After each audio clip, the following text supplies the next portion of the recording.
दोस्तों क्या आप जानते हैं इलॉन मस्क का IQ 165 है, जीनियस साइंटिस्ट एल्बर्ट आइंस्टाइन का 160 था, आइजैक न्यूटन का 190 और हमारे इंडिया की अनुष्का दीक्षित का IQ 162 है, जो कि आइंस्टाइन के IQ से भी ज्यादा है। वैसे तो दुनिया के सभी लोगों का एवरेज IQ लेवल 100 के करीब होता है, पर क्या आप जानते हैं worlddata.info की एक रिपोर्ट के अकॉर्डिंग टोटल 109 कंट्रीज में से सिंगापुर एवरेज 108 IQ के साथ नंबर 1 पोजीशन पे है। वहीं अपने इंडिया का एवरेज IQ 81 है, जो इंडिया को वर्ल्ड्स एवरेज IQ की लिस्ट में 80th पोजीशन पे डालता है, जो कि काफी लो है। लेकिन हम इसे बढ़ा सकते हैं अगर हम सभी अपने IQ को और बढ़ाने पे फोकस करें, क्योंकि ज्यादा IQ वाले लोग एकेडमिकली अच्छा परफॉर्म करते हैं। ऐसे लोगों के सक्सेसफुल होने के चांसेस ज्यादा होते हैं। इनकी लर्निंग और प्रॉब्लम सॉल्विंग पावर अच्छी होती है और ऐसे लोग अपनी लाइफ में बाकियों के मुकाबले ज्यादा इनकम कमाते हैं, क्योंकि बिकॉज ऑफ हाई IQ इनके लिए कुछ भी करना बाकियों के मुकाबले आसान हो जाता है। तो इसीलिए दोस्तों हम सभी को अपने IQ को इंक्रीज करने में बहुत ज्यादा फोकस करना चाहिए। तो अगर आप भी अपना IQ और बढ़ाना चाहते हो तो वीडियो को पॉज करके अभी कमेंट्स में लिखो IQ।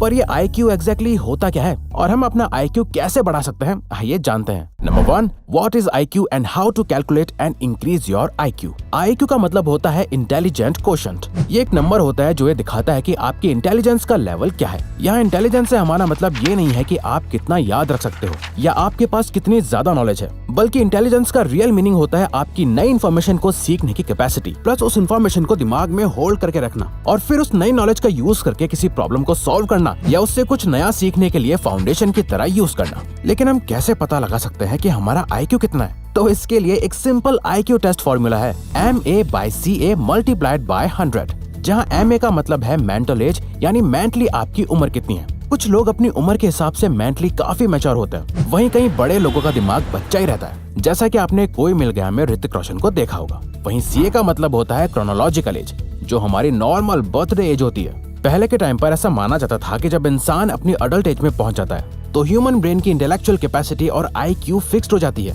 पर टाइम टू टाइम इस टॉपिक पर कई रिसर्च की जा चुकी है और हर बार साइंस ने ये प्रूव करा है और न्यूरोप्लास्टिसिटी इस बात का सबूत भी है कि इंसान चाहे तो अपनी इंटेलिजेंस यानी IQ को बढ़ा सकता है। न्यूरोप्लास्टिसिटी का मतलब होता है हमारा ब्रेन अपने न्यूरॉन कनेक्शंस को मॉडिफाई या उसमें कोई चेंज कर सकता है। इस डिस्कवरी के अकॉर्डिंग हमारा ब्रेन का जो ग्रे मैटर होता है, जो हमारे control movement, memory, logical reasoning और इमोशंस के लिए रिस्पॉन्सिबल है, वो टाइम के साथ एक्सपैंड और श्रिंक यानी बढ़ या घट सकता है, जैसा कि हमारी मसल्स के साथ होता है। अगर हम एक्सरसाइज नहीं करेंगे, उन्हें यूज नहीं करेंगे, तो वो लॉन्ग टर्म में बहुत डैमेज हो जाती हैं। वैसे अगर हमारे ब्रेन मसल्स की एक्सरसाइज नहीं होगी तो कई न्यूरॉन कनेक्शंस का यूज ना होने की वजह से आपकी मेमोरी अफेक्ट होने लगती है और आपके कॉग्निटिव फंक्शंस भी कमजोर होते जाते हैं। इसीलिए सबसे पहली बात आपको ये जानना जरूरी है कि आपकी IQ फिक्स नहीं है और सही ट्रेनिंग से आप अपनी IQ बढ़ा सकते हो। पर रिवायर्स अपनी IQ बढ़ानी कैसे?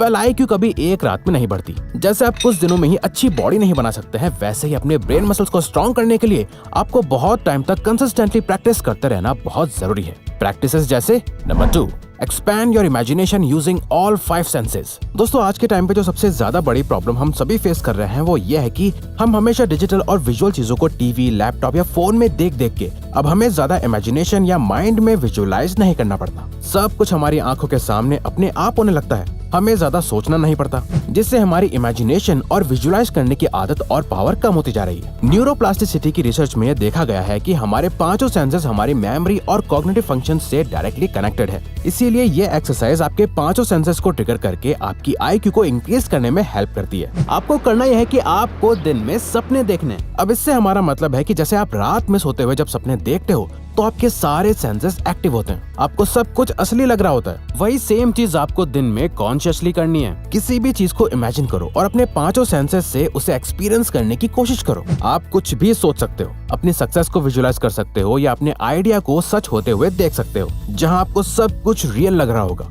जब आप कुछ इमेजिन करते हो, उसे देख सकते हो, सुन सकते हो, स्मेल कर पाते हो। इससे आपके ब्रेन के सभी एरियाज एक्टिव होकर एक साथ काम कर रहे होते हैं। इस एक्सरसाइज को आपको हर दिन 15 से 45 मिनट तक डेली करना है और रिसर्च के अकॉर्डिंग सिर्फ 2-4 हफ्ते में ही आपको रिजल्ट दिखना शुरू हो जाएंगे, जहां आपके आइडियाज फॉर्मेशन, रीडिंग एबिलिटी और कंसंट्रेशन स्पैन बढ़ जाएगा। इस दुनिया के सभी इंटेलिजेंट लोग इंटेलिजेंट इसलिए कहलाए जाते हैं क्योंकि वो अपनी इमेजिनेशन को रियलिटी बनाना जानते हैं। इस दुनिया में जितने भी इन्वेंशंस हुए हैं वो पहले किसी न किसी के माइंड में एक आइडिया बनकर आए थे जिसके बारे में उन्होंने बहुत सोचा, उसे इमेजिन और विजुअलाइज करा, चाहे वो जमीन पे चलने वाली कार हो या आसमान में उड़ने वाला एयरप्लेन। इसीलिए जब आप अपने सेंसेस का यूज करके इमेजिनेशन और विजुअलाइजेशन की आदत बना लेते हो तो आपका IQ अपने आप इंक्रीज होने लगता है। Number 3, brain harmonics. दोस्तों, आपने YouTube पे स्टडी म्यूजिक, मेडिटेशन म्यूजिक और ब्रेन पावर इंक्रीज करने जैसे म्यूजिक वीडियोस कभी न कभी देखे होंगे, जिन्हें ब्रेन हार्मोनिक्स या बाइनॉरल बीट्स भी कहा जाता है। पर क्या ये एक्चुअल में काम करते हैं? Well, association for applied psychophysiology and biofeedback के न्यूरोफीडबैक डिवीजन के फॉर्मर प्रेसिडेंट सिगफ्रीड ऑथमर ने एक ब्रेन वेव ट्रेनिंग एक्सपेरिमेंट करा था, जहां उन्होंने अपने पार्टिसिपेंट्स को डिफरेंट वेवलेंथ्स को कंबाइन करा हुआ म्यूजिक सुनते हुए रेगुलरली मेडिटेट करने को कहा। जिसके बाद ये देखा गया कि जिन लोगों ने ब्रेन हार्मोनिक्स का यूज करके मेडिटेशन करा था, उन सभी के एवरेज IQ में 23% का इंक्रीज हुआ था। दोस्तों, हमारा ब्रेन 2 हिस्सों में डिवाइडेड है जो अलग अलग तरह से काम करता है। ब्रेन हार्मोनिक्स में कुछ साउंड्स को ऐसे डिजाइन करा जाता है जिसे सुनकर आपके ब्रेन के दोनों पार्ट एक साथ सिंक हो जाते हैं, जिससे हमारे ब्रेन में कई चेंजेस आते हैं। आपके न्यूरॉन कनेक्शन स्ट्रॉन्ग हो जाते हैं और आपका IQ भी इंक्रीज होने लगता है। इसे करने के लिए आपको हफ्ते में कम से कम 4 दिन रेगुलरली 30 मिनट के लिए ऐसे साउंड्स को सुनना है, जिसे सुनते हुए आप चाहो तो मेडिटेशन कर सकते हो, स्टडी या कोई प्रॉब्लम और आइडिया पे काम कर सकते हो, जो आपकी कंसंट्रेशन, मेमोरी और ब्रेन पावर को बढ़ाएगा। Number 4, do something new and creative daily. American psychologist Richard J Haier ये देखना चाह रहे थे कि अगर ह्यूमन ब्रेन को किसी नॉवल यानी नई एक्टिविटीज में पार्टिसिपेट कराया जाए जो उसने पहले कभी एक्सपीरियंस ना करी हो, तो उस दौरान ब्रेन में किस तरह के चेंजेस आते हैं। जिसके लिए उन्होंने टेट्रिस गेम को एक नॉवल एक्टिविटी की तरह लिया, जहां उन्होंने ये वीडियो गेम उन लोगों को खिलाया जिन्होंने कभी अपनी लाइफ में ऐसा कुछ नहीं खेला था। इसके बाद कई हफ्ते तक पार्टिसिपेंट्स उस गेम को खेलते थे और साइकोलॉजिस्ट्स उनके ब्रेन फंक्शंस को स्टडी करते थे, जिसमें ये पाया गया कि कई हफ्तों की ट्रेनिंग के बाद पार्टिसिपेंट्स के ब्रेन के कॉर्टिकल की थिकनेस बढ़ गई थी और साथ ही उनके ब्रेन के कई एरियाज में ग्लूकोज का इंटेक बढ़ गया था, जिसका मतलब उनका ब्रेन ज्यादा एनर्जी कंज्यूम कर रहा था और ज्यादा न्यूरल कनेक्शंस डेवलप हो रहे थे, जो अल्टीमेटली उनका IQ बढ़ा रहे थे। और टाइम के साथ वो इस गेम में अच्छा भी करते जा रहे थे। बट हैरानी की बात तो ये थी कि टाइम के साथ उनके ब्रेन में ये ग्रोथ जितनी तेजी से हुई, उतनी ही तेजी से कम भी होने लगी, क्योंकि उनका ब्रेन उस गेम को समझ गया था, उसे खेलना सीख गया था। अब उसे इतनी मेहनत नहीं करनी पड़ रही थी, इसीलिए उनका ब्रेन आलसी हो गया था। इसीलिए जब आप हर दिन कुछ नया करते हो, अपने ब्रेन को चैलेंज करके कुछ डिफरेंट और क्रिएटिव काम करते हो, तो इससे आपके ब्रेन को ज्यादा मेहनत करनी पड़ती है। बिल्कुल जैसे आप जिम जाते हो और वेट्स उठाते हो तो आपकी मसल्स स्ट्रांग होती हैं, वैसे ही कुछ नया और क्रिएटिव लाइक डूडलिंग, म्यूजिक या अदर क्रिएटिव चीज करने से आपकी ब्रेन की मसल्स स्ट्रांग होने लगती हैं। Number 5, practice higher self control. Self control और इंटेलिजेंस आपस में बहुत ज्यादा कनेक्टेड है और अपने ऊपर कंट्रोल रखने से आप अपना IQ इंक्रीज कर सकते हो। 2009 की येल स्टडी में पार्टिसिपेंट्स को एक IQ टेस्ट करने को दिया और उन्हें ऑप्शन दिया कि इस IQ टेस्ट के बदले उन्हें रिवॉर्ड मनी दी जाएगी, पर उनके पास ऑप्शन था कि वो IQ टेस्ट देने के बाद इमीडिएटली ये रिवॉर्ड ले सकते थे या फिर वेट करके बाद में ले सकते थे।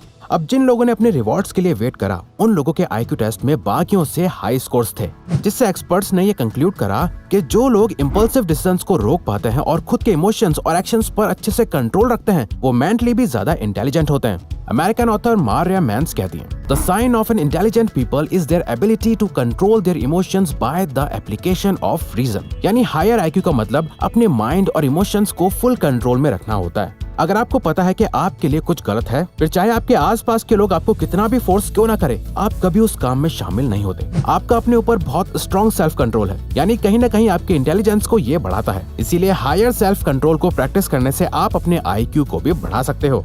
तो अगर आपको ये वीडियो अच्छी लगी तो वीडियो को लाइक और सब्सक्राइब बटन पे क्लिक करके इस चैनल को सपोर्ट करो और हाँ, बेल नोटिफिकेशन ऑन कर लीजिएगा ताकि आप आने वाली वीडियोस मिस ना कर पाओ। Thank you for watching.